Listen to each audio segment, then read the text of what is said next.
Hi viewers, ನಾನಿವತ್ತು ಮಂಗಳೂರು ಸೌತೆಕಾಯಿ ಹುಳಿ ರೆಸಿಪಿನ ಶೇರ್ ಮಾಡ್ಕೊಳ್ತಾ ಇದ್ದೀನಿ. ಕರುನಾಡ ಕೈ ರುಚಿ ಕ್ರಿಯೇಷನ್ಸ್ಗೆ ಸ್ವಾಗತ.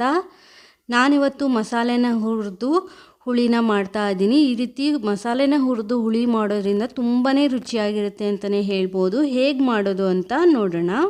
ನಾನಿಲ್ಲಿ ಮೀಡಿಯಮ್ ಸೈಜ್ದು ಒಂದು ಮಂಗಳೂರು ಸೌತೆಕಾಯಿನ ತೆಗೆದುಕೊಂಡಿದ್ದೀನಿ. ಅದರ ಬೀಜ ಏನಿರುತ್ತೆ ಅದನ್ನ ರಿಮೂವ್ ಮಾಡಿ ಈ ರೀತಿ ಕಟ್ ಮಾಡಿ ಇಟ್ಕೊಂಡಿದ್ದೀನಿ.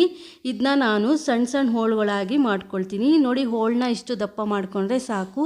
ಕಟ್ ಮಾಡಿ ಒಂದು ಪಾತ್ರೆಗೆ ಹಾಕಿ ಇಟ್ಕೊಂಡಿದ್ದೀನಿ. ಆಲ್ರೆಡಿ ಸ್ಟವ್ ಮೇಲೆ ನಾನು ನೀರನ್ನ ಕಾಯಲಿಕ್ಕೆ ಇಟ್ಟಿದ್ದೆ. 1 ಗ್ಲಾಸ್ ಆಗೋಷ್ಟು ನೀರನ್ನ ನಾನಿಲ್ಲಿ ಕಾಯಲಿಕ್ಕೆ ಇಟ್ಟಿದ್ದೆ. ಕಾಯ್ತಾ ಇರೋ ನೀರಿಗೆ ನಾನು ಸೌತೆಕಾಯಿ ಹೋಳುಗಳನ್ನ ಸೇರಿಸ್ಕೊಳ್ತಾ ಇದ್ದೀನಿ. ನಾನೀಗ ಇದಕ್ಕೆ ಉಪ್ಪನ್ನ ಸೇರಿಸ್ಕೊಳ್ತಾ ಇದ್ದೀನಿ. ಅರ್ಧ ಚಮಚ ಉಪ್ಪು, ಅರ್ಧ ಚಮಚ ರೆಡ್ ಚಿಲ್ಲಿ ಪೌಡರು, ಹಾಗೆ 1 ಚಮಚ ಬೆಲ್ಲ, ಹಾಗೆ 1 ಕಡ್ಡಿ ಕರಿಬೇವನ್ನ ಸೇರಿಸ್ಬಿಟ್ಟು ಸೌತೆಕಾಯಿನ ನಾನಿಲ್ಲಿ ಬೇಯಿಸ್ಕೊಳ್ತಾ ಇದ್ದೀನಿ. ಸ್ಟವ್ ಮೇಲೆ ಒಂದು ಪ್ಯಾನ್ ಇಟ್ಕೊಂಡಿದ್ದೀನಿ. ಪ್ಯಾನ್ ಅಥವಾ ಒಂದು ಚಿಕ್ಕ ಬಾಣಲಿನ ಇಟ್ಕೊಳ್ಳಿ. 1 ಚಮಚ ಎಣ್ಣೆ, ಹಾಗೆ 5 ಒಣಮೆಣಸಿನ್ಕಾಯಿ. ನಾನಿಲ್ಲಿ ಬ್ಯಾಡಗೆ ಮೆಣಸಿನ್ಕಾಯಿನ ತೆಗೆದುಕೊಂಡಿದ್ದೀನಿ. ಈಗ ಚೆನ್ನಾಗಿ ಹುರ್ಕೊಳ್ಳಿ. ಖಾರಕ್ಕೆ ಅನುಗುಣವಾಗಿ ಮೆಣಸಿನ್ಕಾಯಿನ ಸೇರಿಸ್ಕೊಂಡು ಫ್ರೈ ಮಾಡ್ಕೊಳ್ಳಿ. ಮೀಡಿಯಮ್ ಊರಿನಲ್ಲೇ ಮಾಡ್ಕೋಬೇಕು. ಸಣ್ಣ ಚಮಚದಲ್ಲಿ 1 ಚಮಚ ಮೆಂತ್ಯ, ಹಾಗೆ 2 ಚಮಚ ಕಡಲೆಬೇಳೆ, ಹಾಗೆ 2 ಚಮಚ ಉದ್ದಿನಬೇಳೆ. ನಾನಿಲ್ಲಿ ಸಣ್ಣ ಚಮಚ ತೆಗೆದುಕೊಂಡಿರೋದು. ದಪ್ಪ ಚಮಚದಲ್ಲಾದರೆ 1 ಚಮಚ ಆಗುತ್ತೆ, 2 ಚಮಚ ಸೇರಿ. ಸೊ ಅದಕ್ಕೋಸ್ಕರ ಸಣ್ಣ ಚಮಚದಲ್ಲಿ ತೆಗೆದುಕೊಂಡಿದ್ದೀನಿ. ಹಾಗೆ ಜೀರಿಗೆ 2 ಚಮಚ, ಹಾಗೆ ಒಂದು 5-6 ಕಾಳು ಮೆಣಸು, ಹಾಗೆ ಧನಿಯಾ ಬೀಜನೂ ಸಹ ನಾನಿಲ್ಲಿ ಸೇರಿಸ್ಕೊಳ್ತಾ ಇದ್ದೀನಿ. ಧನಿಯಾ ಅಥವಾ ಕೊತ್ತಂಬರಿ ಬೀಜ 6 ಚಮಚ ಸೇರಿಸ್ಕೊಳ್ತಾ ಇದ್ದೀನಿ. ದಪ್ಪ ಚಮಚದಲ್ಲಾದರೆ 3 ಚಮಚನ ತೆಗೆದುಕೊಳ್ಳಿ. ಸಣ್ಣ ಚಮಚದಲ್ಲಾದರೆ 6 ಚಮಚನ ತೆಗೆದುಕೊಂಡು ನಾನು ಹುರ್ಕೊಳ್ತಾ ಇದ್ದೀನಿ. ಮೀಡಿಯಮ್ ಊರಿನಲ್ಲೇ ಇಟ್ಕೊಂಡು ಹದವಾಗಿ ಹುರ್ಕೋಬೇಕು. ನಾವು ಮಸಾಲೆ ಎಷ್ಟು ಚೆನ್ನಾಗಿ ಹುರ್ಕೊಂಡಿರ್ತೀವೋ ಸಾರು ಅಥವಾ ಹುಳಿ ಅಷ್ಟು ರುಚಿಯಾಗಿ ಬರುತ್ತೆ ಅಂತಲೇ ಹೇಳ್ಬೋದು. ಹುಳಿ ತುಂಬ ರುಚಿಯಾಗಿರಬೇಕು ಅಂದರೆ ಹದವಾಗಿ ಹುರ್ಕೋಬೇಕಾಗತ್ತೆ. ನಾನು 1 ಕಡ್ಡಿ ಕರಿಬೇವನ್ನ ಸೇರಿಸ್ಕೊಂಡು ಅದನ್ನು ಸಹ ಹುರ್ಕೊಳ್ತಾ ಇದ್ದೀನಿ.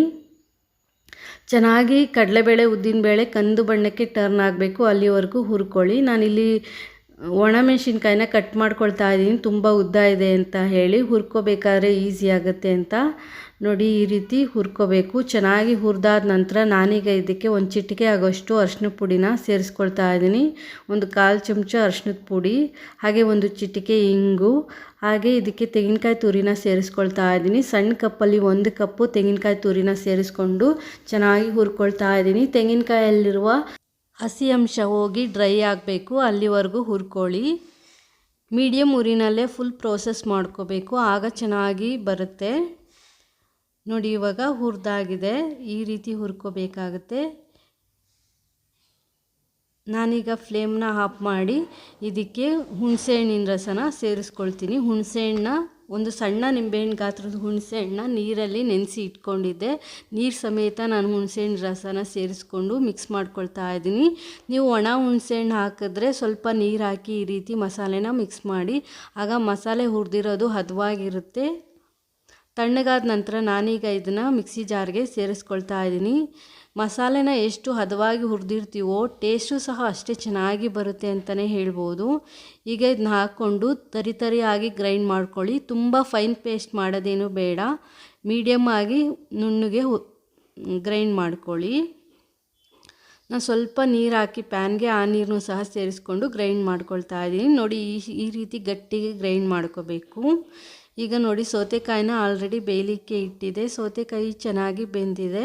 ಸೌತೆಕಾಯಿ ಬೆಂದಿದೆಯಾ ಅಂತ ಒಂದ್ಸಲಿ ಚೆಕ್ ಮಾಡ್ಕೊಳ್ಳಿ. 1 ಸೌತೆಕಾಯಿನ ತೆಗೆದುಕೊಂಡು ಈ ಥರ ಒಂದು ಸ್ಪೂನಿಂದ ಕಟ್ ಮಾಡಿದ್ರೆ ನೀಟಾಗಿ ಕಟ್ ಆಗಬೇಕು.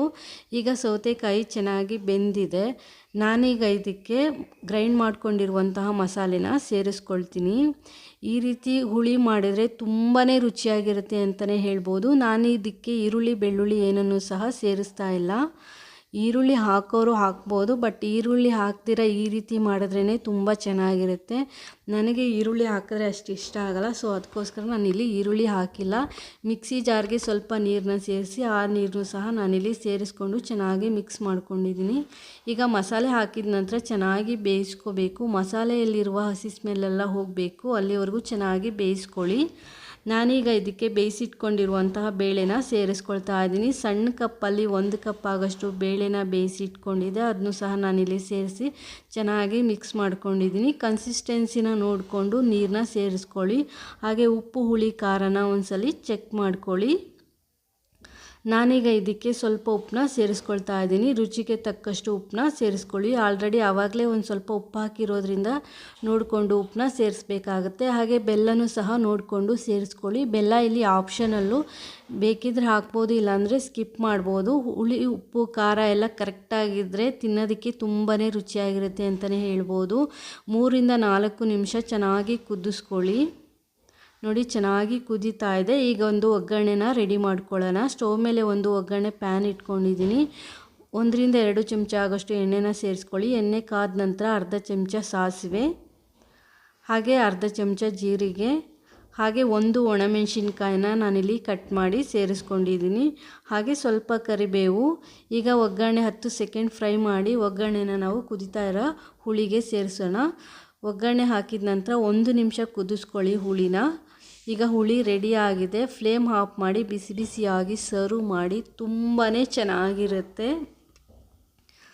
ನಾನು ಆ ಬಿಸಿ ಬಿಸಿ ಅನ್ನದೊಟ್ಟಿಗೆ ಸರ್ವ್ ಮಾಡ್ತಾ ಇದ್ದೀನಿ. ಅನ್ನಕ್ಕೆ ತುಪ್ಪ ಹಾಕಿ ಸಂಡಿಗೆ ಅಥವಾ ಹಪ್ಪಳದೊಟ್ಟಿಗೆ ಸರ್ವ್ ಮಾಡಿ ತುಂಬ ರುಚಿಯಾಗಿರುತ್ತೆ ಅಂತಲೇ ಹೇಳ್ಬೋದು.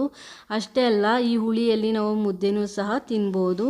ನಾನು ಮಾಡಿರುವಂಥ ಮಂಗಳೂರು ಸೌತೆಕಾಯಿ ಹುಳಿ ರೆಸಿಪಿ ನಿಮಗೆ ಇಷ್ಟ ಆದರೆ ಲೈಕ್ ಮಾಡಿ, ಶೇರ್ ಮಾಡಿ, ಕಮೆಂಟ್ ಮಾಡಿ. ಹೊಸದಾಗಿ ನನ್ನ ಚಾನಲ್ ನೋಡ್ತಾ ಇರೋರು ಪ್ಲೀಸ್ ನನ್ನ ಚಾನಲ್ನ ಸಬ್ಸ್ಕ್ರೈಬ್ ಮಾಡಿಕೊಂಡು ನೋಡಿ. ಹಾಗೆ ಪಕ್ಕದಲ್ಲಿರುವಂಥ ಬೆಲ್ ಐಕನ್ನ ಕ್ಲಿಕ್ ಮಾಡಿ. Thanks for watching this video.